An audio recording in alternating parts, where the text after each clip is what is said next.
How to merge clips in CapCut. Hey everyone, welcome back. In this video, I will show you how can you merge or combine multiple clips in one video. So let's get started. First, you have to open CapCut application on your device. After you open CapCut, from there, you'll have to tap on New Project. And from here, select your clip or video whom you want to combine. Alright, in my case, I have randomly added these two video on my CapCut project. So from here, if you want to merge that, you can manually do two step here. Like you can easily add any transition effect on your two videos. Like if you have added any two videos on that section at the middle of that two videos, you'll have to tap on transition icon. From the section transition, you can try a lot of options for transition like blur, mix or left and right. So simply select a transition effect.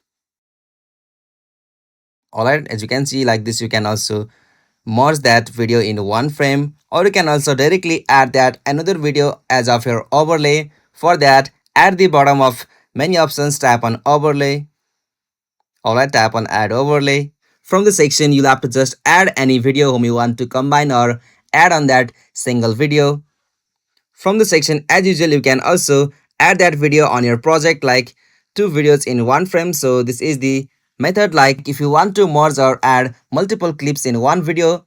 Hope you found this video helpful to you, and please don't forget to give a like and subscribe to our YouTube channel for more quick and short tutorial like this. Thank you for watching this. Have a nice day.